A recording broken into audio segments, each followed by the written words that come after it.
कई बार नसों की खींचतान ही अपने आप में इतनी संपूर्ण होती है कि किसी अन्य और क्रिया करने की आवश्यकता ही नहीं पड़ती।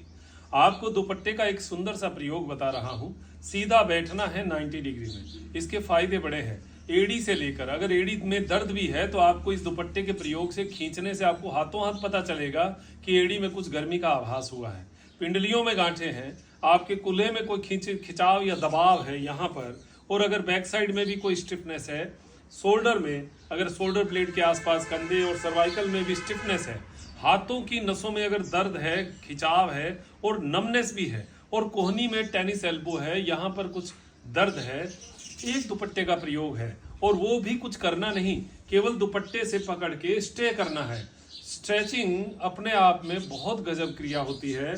आप इसको करके और दुपट्टे से पंजे के ऊपर जब खींचेंगे, बॉडी को पीछे खींचना है, पंजे को आगे।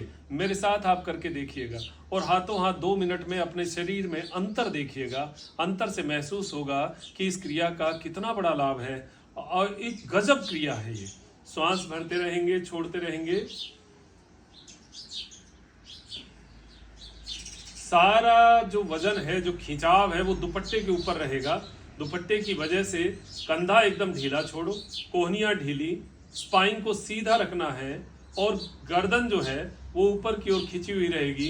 कूल्हे को ढीला छोड़िए, पिंडलियों को ढीला छोड़िए, पंजे को अपनी ओर खींचते जाइए। दुपट्टे से जितना खींच सकते हैं खींचिए।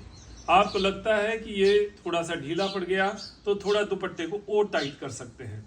जितना टाइट करेंगे, जितना खींचेंगे, उतना ही आपको इस खिंचाव का आनंद आएगा। साथ में डीप ब्रीदिंग करना आवश्यक है। ये क्रिया करने के बाद आपका एनर्जी लेवल एकदम से बूस्ट होगा। आपको फील होगा कि थकान गई है, नसें खुली हैं और आनंद आया है। ये क्रियाएं हमारे शरीर के लिए बहुत आवश्यक है, क्योंकि बॉडी पड़ी पड़ी स्टिफ हो जाती है। हम कुछ ज़्यादा क्रियाकलाप नहीं कर पाते, गैसों का बड़ा प्रकोप रहता है, खान पान, आहार, जीवन शैली हमें हमेशा नेगेटिविटी की ओर, हमेशा स्वास्थ्य के डाउनफॉल की ओर लेकर जाती है। तो एक चीज़ का ध्यान रखिएगा, रोज खींचतान करना जरूरी है, चाहे आसनों के माध्यम से, चाहे व्यायाम के माध्यम से, चाहे आधा 1 घंटा रोज पैदल चल के, किसी न किसी तरीके से शरीर की क्रियाओं को जागृत करके रखें। अति सर्वत्र वर्जित, अति हर चीज़ की खराब है, वो भी नहीं करना। आप सोचें जिमिंग में हम 2 घंटे कर लें, वेट बहुत उठा लें, ये भी गड़बड़ है।